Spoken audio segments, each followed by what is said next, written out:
By the spring of 1945, Germany's military machine, once feared as the most disciplined, most efficient force on earth, was collapsing.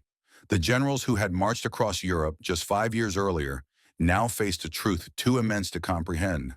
The Reich was finished. What shocked them most was not the defeat itself, but how completely and utterly they had misjudged the world they tried to conquer. From the frozen ruins of the Eastern Front to the smoking cities of the West, German generals watched in disbelief as their armies crumbled. They had believed almost to the end that superior strategy, technology, and willpower could save them.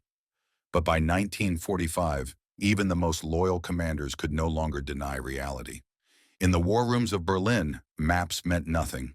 Divisions that existed on paper were ghosts, wiped out, encircled, or scattered. Ammunition was scarce, fuel nearly gone. The once proud Luftwaffe could barely take off, its runways bombed to rubble, and still Hitler demanded miracles. One general later wrote from captivity, "We did not lose to better soldiers, but to a world that could outlast us. We fought for the past while they fought for the future." At first, the generals had laughed at their enemies. The British too cautious, the Americans too industrial, the Soviets too primitive.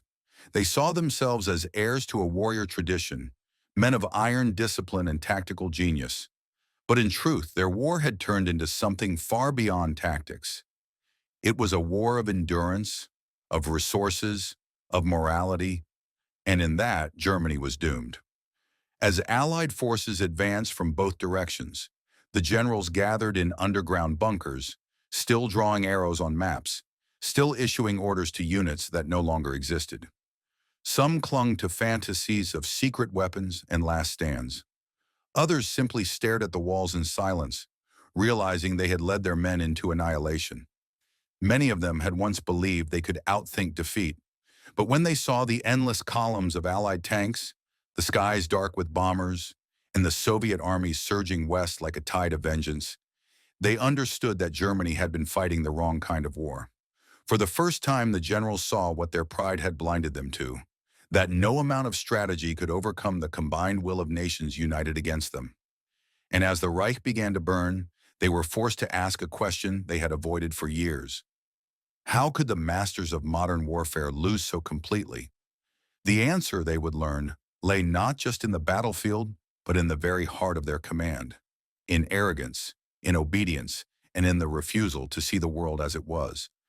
In the early years of the war, Germany's generals stood at the height of their power. France had fallen in 6 weeks. Poland, Denmark, Norway, Belgium, all crushed in lightning-fast campaigns that stunned the world.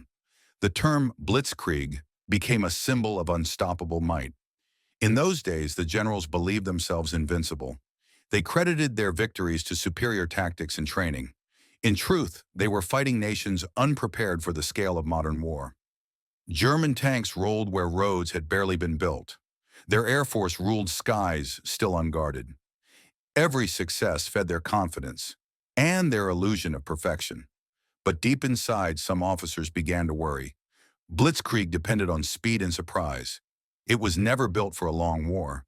Germany's factories could not replace tanks and planes as fast as they were lost. Its oil came from distant fields already under threat. Its soldiers, trained to perfection, could not be replaced by conscripts forever. Still, the generals pressed on, into Yugoslavia, into Greece, and finally into the vastness of the Soviet Union.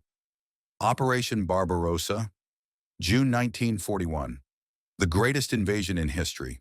3 million German soldiers crossed the frontier, confident they would destroy the Red Army in a few months. They had been told that the Soviets were backward, disorganized, incapable of fighting a modern war. At first, the campaign seemed to prove them right. Hundreds of thousands of Soviet troops were captured, entire cities taken.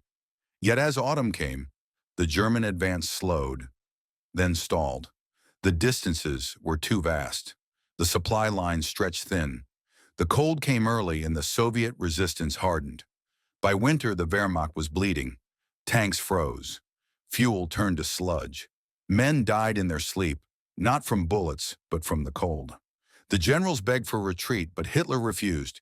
He demanded victory at all costs. In the following months, the generals began to realize something terrible.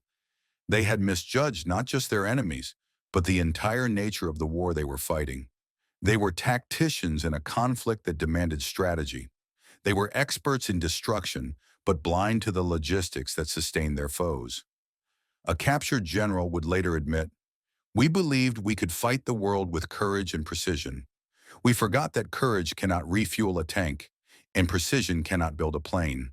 While German armies froze outside Moscow, Allied factories roared to life. The British built new Spitfires faster than they could be shot down. American assembly lines began to produce tanks, trucks, and aircraft by the thousands. The Soviets moved their entire industry beyond the Urals and outproduced the Reich. It was a war of machines now, and for the first time, Germany's generals began to sense the truth. They were not facing nations. They were facing systems. The arrogance that had carried them across Europe was starting to crack, and in its place came the first whisper of doubt, a question none dared speak aloud. What if Germany's greatest strength had already become its weakness? By 1942, the tide of war had begun to shift, not all at once but unmistakably. For the first time, German generals saw what true industrial war looked like. The Reich's victories had been built on precision, efficiency, and daring. But the Allies were now fighting with something far more powerful: scale. German intelligence reports stunned the high command. In the United States, factories the size of cities were producing tanks, trucks, and bombers around the clock. Detroit alone built more vehicles in a single year than Germany could produce in 3. Britain's shipyards launched new destroyers faster than the Kriegsmarine could sink them. And in the East, Soviet factories, hastily relocated behind the Ural Mountains, were turning out thousands of T-34 tanks each month. The generals watched these numbers with disbelief. They had never imagined war could be fought like this, as a contest of production lines rather than battlefields. General Heinz Guderian, the architect of the Blitzkrieg, reportedly warned his peers, "If we cannot replace our tanks as fast as we lose them, our victories will consume us." Few listened. Hitler insisted that German engineering would prevail, that quality would defeat quantity. He mocked the Allied tanks as crude, their weapons as inferior, their soldiers as undisciplined. But in the factories, the truth was already clear. German precision manufacturing was exquisite and slow. Each Tiger tank took weeks to assemble. Each aircraft required skilled labor and rare materials. Meanwhile, Allied assembly lines could produce a dozen tanks in the time it took Germany to complete one. In 1942, during the Battle of Stalingrad, that imbalance became undeniable. German generals watched their divisions shrink as replacements failed to arrive. The Luftwaffe struggled to supply the Sixth Army trapped in the city, flying ancient transports into walls of Soviet fire. And while their troops starved, Soviet factories kept feeding the front with rifles, artillery, and tanks that seemed endless. A German staff officer later wrote, "We had won the battles, but they had won the factories." The defeat at Stalingrad marked more than a loss on the battlefield. It was a fracture in the German mind. For the first time, the generals realized that the Reich was running out of fuel, of steel, of men, of time. Hitler's obsession with wonder weapons, jet fighters, rockets, super tanks, only deepened the crisis. These projects devoured resources but produced too little, too late. The generals knew it. Many protested quietly, but few dared challenge the Führer's faith in miracles. In private, some began to admit the unthinkable, that Germany could no longer win a long war. General Jodl reportedly confided to a colleague, "The enemy can replace everything we destroy. We cannot." And so the shock began to sink in. The war they had started to dominate Europe had become a war they could not sustain. The German generals had once believed that willpower and genius could overcome any obstacle, but now they faced a new kind of enemy, one forged in industry, fed by endless resources, and driven by determination. The question was no longer how to win, but how long they could hold before the machine crushed them completely. By 1943, the illusion of invincibility had vanished. What had begun as a lightning war, swift, decisive, unstoppable, had turned into a grinding struggle that Germany could no longer control. The generals who once spoke of total victory now spoke of holding lines. Even their victories came at unsustainable cost. On the Eastern Front, the Red Army surged westward. Millions of Soviet troops, supported by tanks rolling straight from the factories at Chelyabinsk and Nizhny Tagil, began to push back the Wehrmacht. Each German loss, a panzer, a truck, a plane, was permanent. The Soviets, by contrast, seemed to replace theirs almost overnight. In the skies, the situation was worse. American bombers, B-17 and B-24s, began to appear in numbers that defied imagination. Day after day, they filled the skies, escorted by fighters that could reach deep into the Reich. German generals who had once mocked American aviation now looked up in disbelief as hundreds of planes crossed their borders every morning. By mid-1943, the industrial heart of Germany was under siege. Factories in Essen, Hamburg, and Cologne burned. The Ruhr, the empire's engine, was being shattered piece by piece. And as the flames rose, the generals began to understand that this was not just air warfare. It was industrial annihilation. Field Marshal Erhard Milch, in charge of the Luftwaffe's production, reportedly said after inspecting a bombed factory, "The Americans fight with machines, not men, and machines do not tire." For the first time, Germany's own generals began to envy their enemy's system. They saw how the Americans and British combined science, labor, and logistics into a single war effort. In the Reich, production was scattered, divided by politics and rival ministries. Speer tried to centralize it, and for a brief moment, production rose. But it was too late. The Allied machine was already operating at full speed. In Detroit, factories built bombers like automobiles. In Britain, shipyards worked through blackouts and air raids. In Siberia, Soviet workers built tanks in snow-covered workshops, powered by sheer will. The German generals, masters of tactics, had been outmatched by planners and engineers. Inside command bunkers, discussions grew darker. Reports from the front described divisions reduced to skeleton crews, fuel depots empty, and Luftwaffe squadrons grounded for lack of engines. The generals understood what this meant. Even perfect strategy could not win a war without supply. General von Manstein, one of Germany's most brilliant tacticians, said in frustration, "I can win battles, but not with ghosts." The Wehrmacht, once a steel spear, was now a shadow of its former self, its edge dulled, its strength drained by endless attrition. Still, Hitler demanded counteroffensives. He believed that will could overcome weakness. His generals obeyed, even as they knew the truth. Every new assault only bled them further. At Kursk, they threw their finest tanks against Soviet defenses and watched them burn. The battle that was meant to restore German dominance became the moment it truly ended. After Kursk, no general could deny it. The Reich had lost the initiative. The enemy was no longer at the gates. They were coming through them. And as reports arrived of the relentless American air raids and the Soviet advance, the shock among Germany's generals turned into something deeper. The grim realization that they were commanding a war already lost. By late 1943, the German High Command was no longer discussing how to win the war, but how to delay defeat. The optimism of 1940 had evaporated, replaced by exhaustion and disbelief. What stunned many generals most wasn't just the strength of their enemies, it was the sheer scale of it. Reports arrived daily from intelligence officers. American factories were producing tanks, planes, and trucks at a rate beyond comprehension. While German assembly lines struggled to replace losses from one battle, the Allies were preparing for entire new campaigns. General Heinz Guderian, the father of Germany's armored warfare, once remarked, "The Americans build tanks the way we build bicycles." That statement wasn't far from the truth. In 1943 alone, the United States produced more aircraft than Germany had built during the entire war up to that point.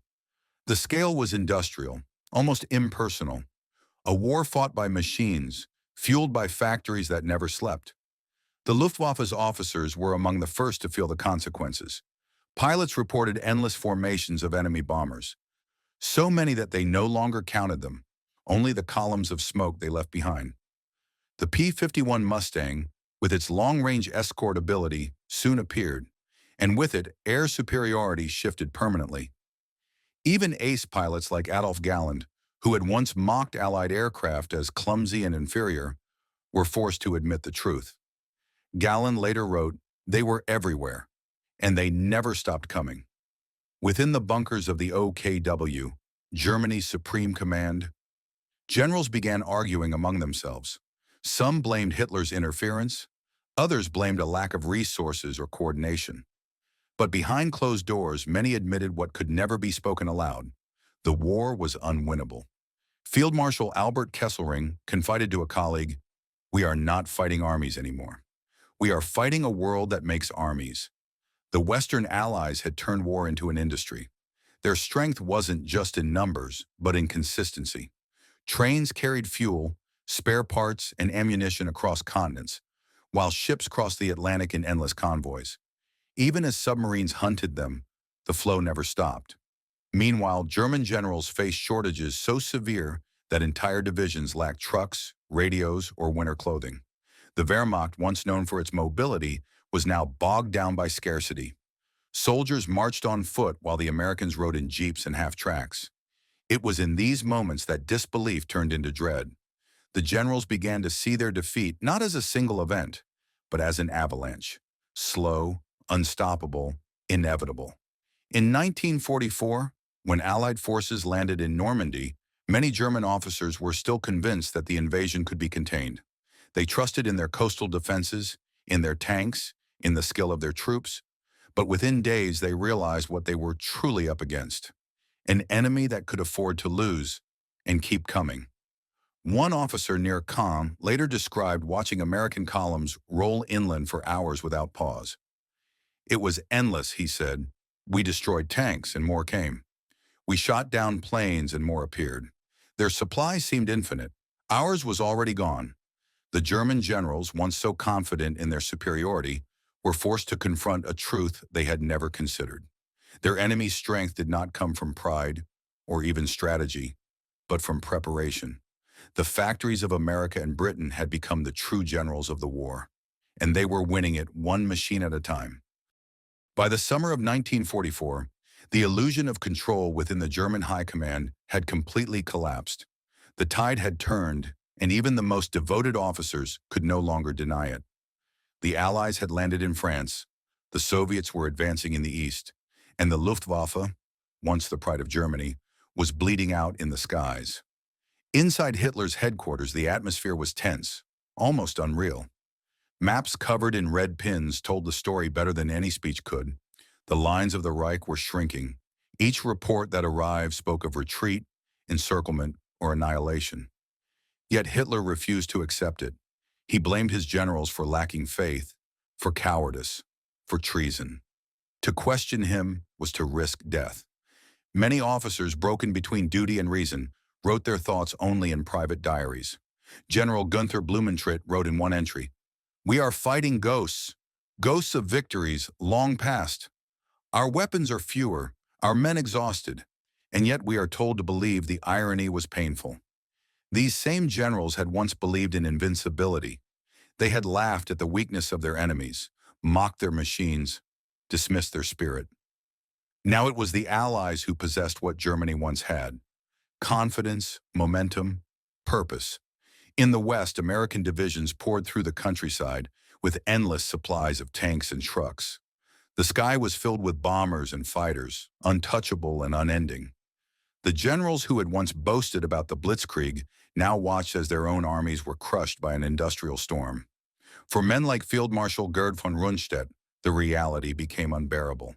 He had served Germany through 2 wars and knew the signs of collapse.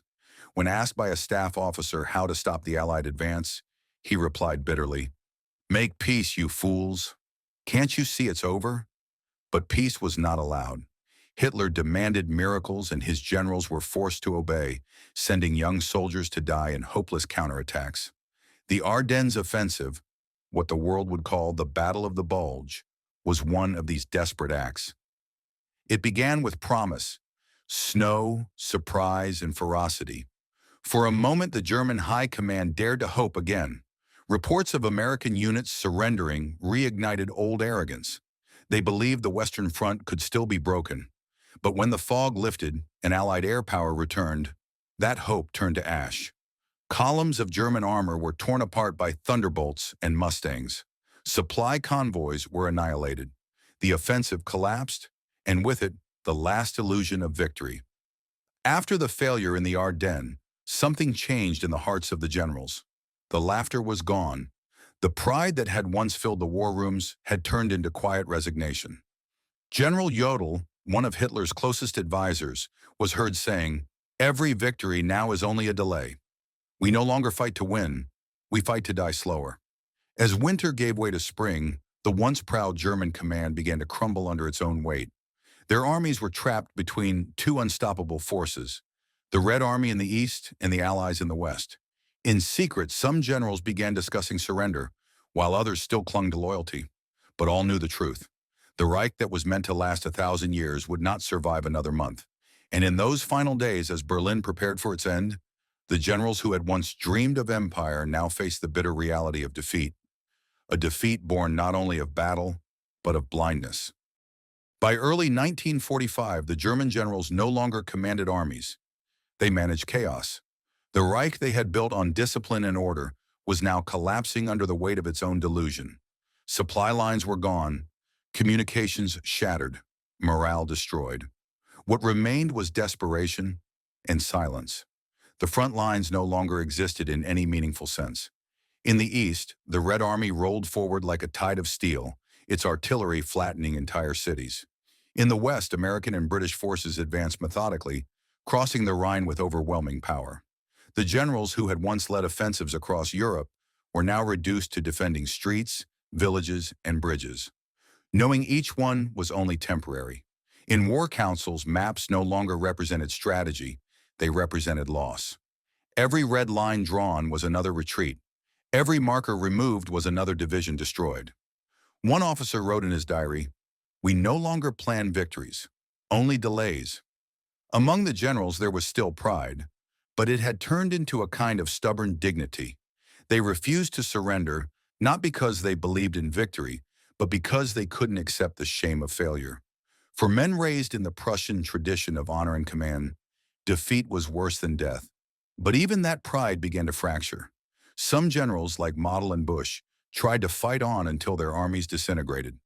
Others, like Heinrici and Kesselring, quietly began seeking ways to save what was left of Germany from total ruin. For the first time, cracks appeared not just in the front lines, but in loyalty itself. By March, the Allies had crossed the Rhine. American tanks thundered across bridges that German engineers had failed to destroy in time. The Luftwaffe was gone. The once feared panzer divisions were nothing more than remnants, a handful of tanks against a storm of steel.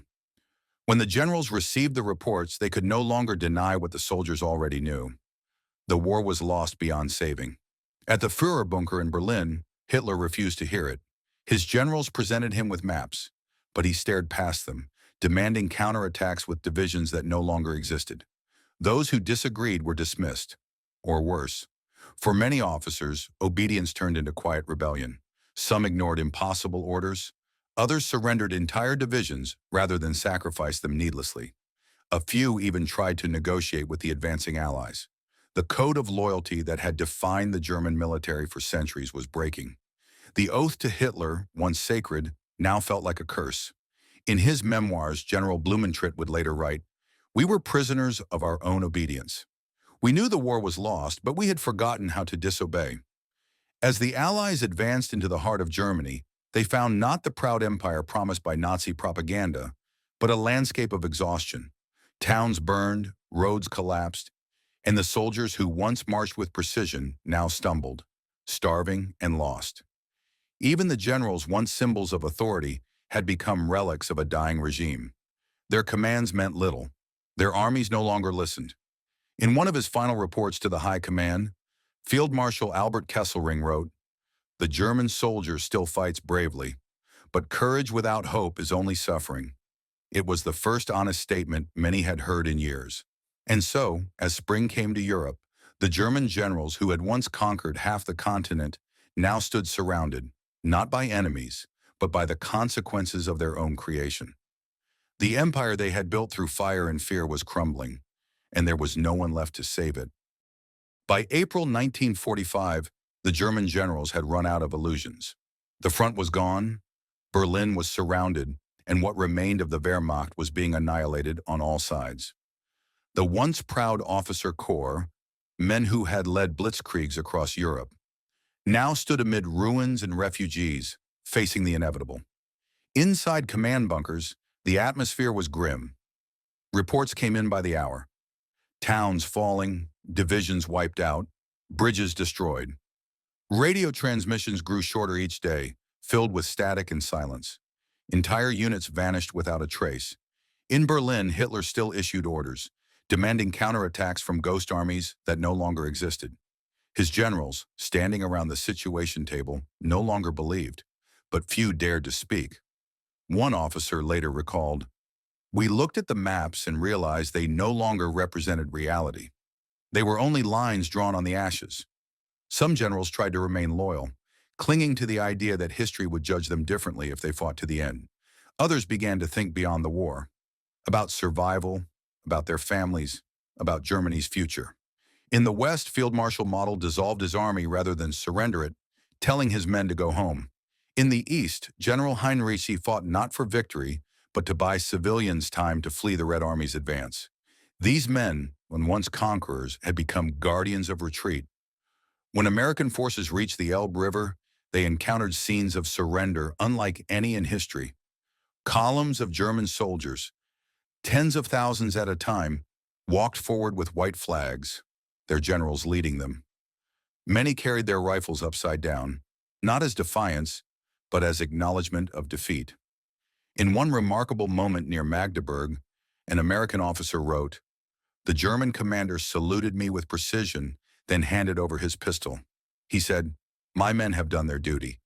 Now we are finished.'" The generals who had once sworn that Germany would never kneel were now bowing in silence. Yet even in surrender there was disbelief. Many officers still couldn't comprehend that the Reich, the power they believed eternal, had fallen so completely. Some blamed betrayal, others blamed fate, but few admitted the truth, that the world they had helped build had destroyed itself. In the West, surrender meant life. In the East, it often meant death. The Red Army's vengeance was brutal, and German commanders knew it. Many chose to surrender to the Americans, marching west as fast as they could. Those left behind vanished into Soviet captivity, or the ruins of Berlin itself. In the Führer bunker, even as Soviet shells shook the city, Hitler's remaining generals gathered for the last time. They knew it was over. Berlin was burning. The Reich they had sworn to protect was now nothing more than rubble and smoke. One by one, they tried to persuade Hitler to leave, to surrender, to save what was left. He refused. When he finally took his own life on April 30th, 1945, the generals outside the bunker received the news in silence. For a moment, no one spoke. Then someone whispered, "It is finished." In that moment, the last thread of belief snapped. For the German generals, it was not only the end of a war, it was the end of a world. The traditions of the old army, the pride of the Reich, the idea of invincibility, all gone in an instant. They had served power, not truth, and now, standing in the ruins of the capital, they finally understood the cost. As Allied forces closed in from every direction, one by one, the surviving generals surrendered. Some were relieved, some were broken. Some couldn't bear the shame and took their own lives. For all their plans, for all their strategies, for all the wars they had studied, none of them had prepared for this, to be the architects of their own defeat. When the guns finally fell silent in May 1945, the German generals emerged from their shattered fortresses and bunkers into a world unrecognizable from the one they had ruled. The war they had helped unleash had devoured everything, their armies, their nation, and the illusions of superiority that had fueled them.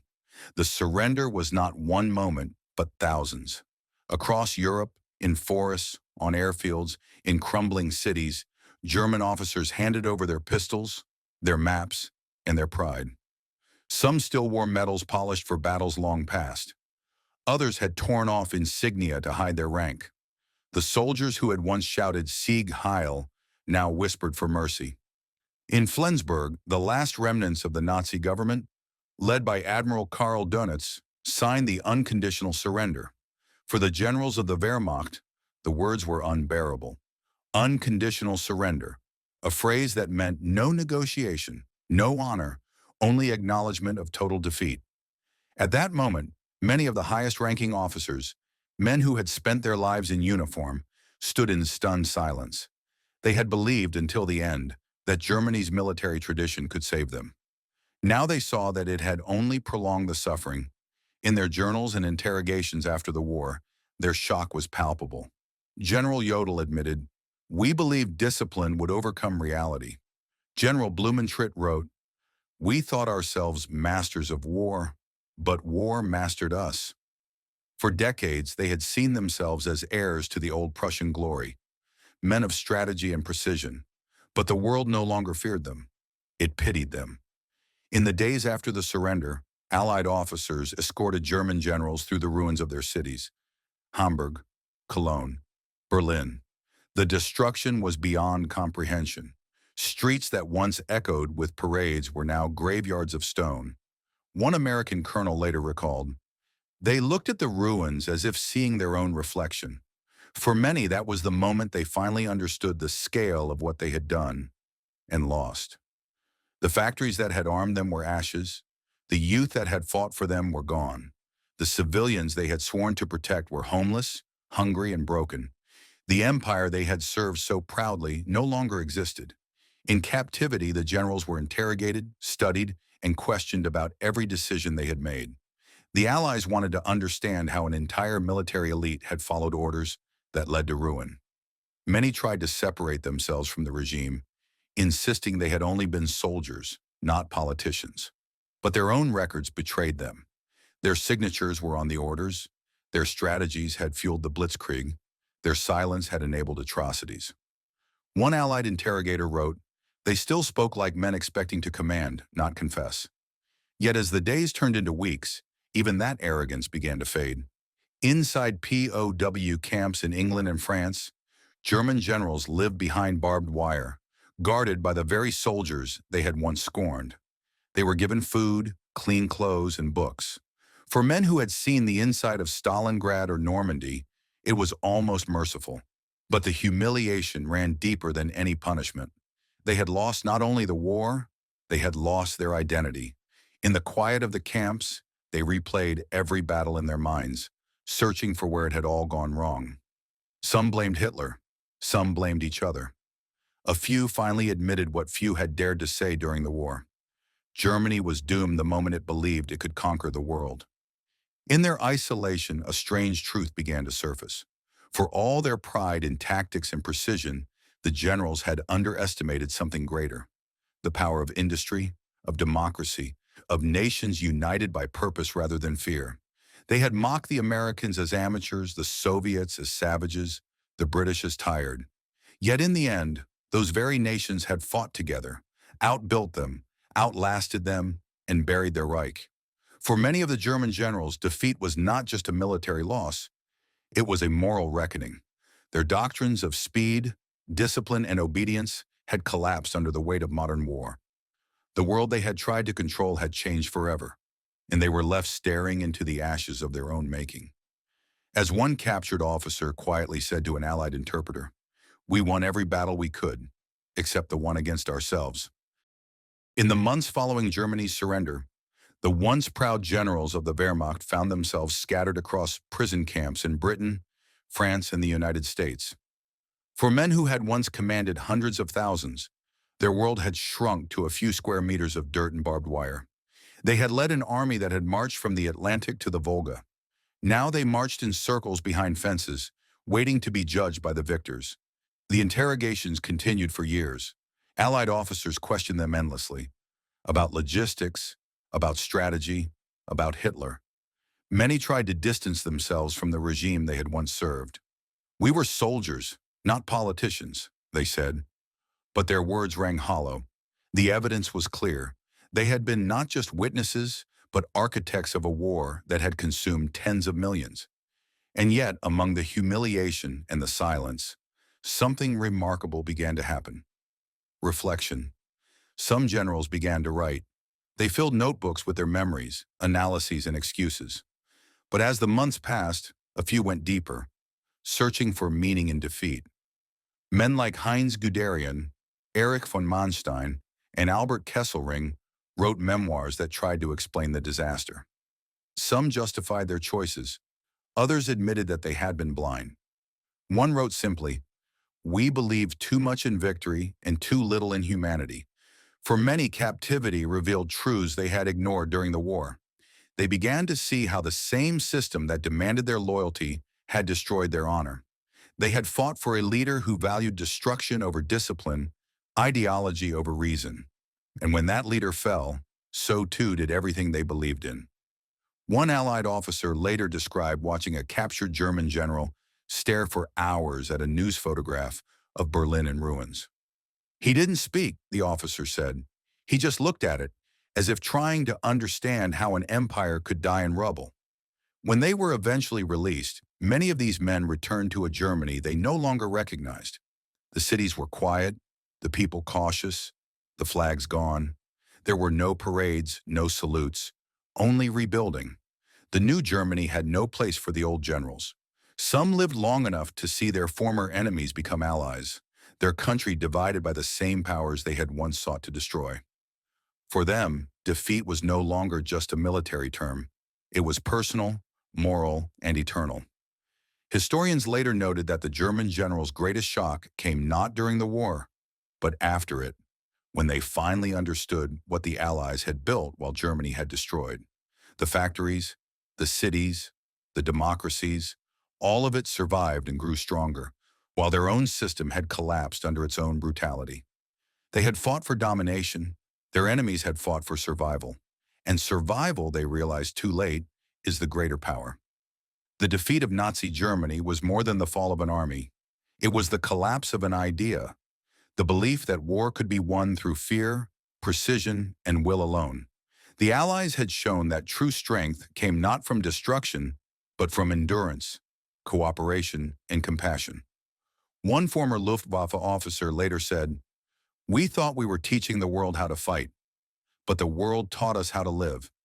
Today, the names of those generals are remembered not for their victories, but for their defeat.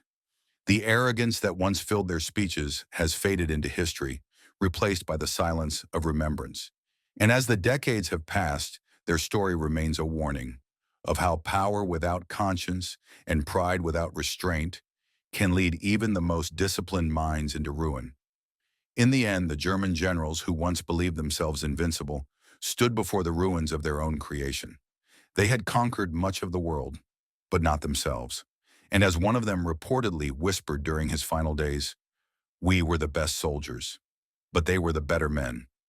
If you enjoyed this video, don't forget to like, comment, and subscribe for more World War II stories.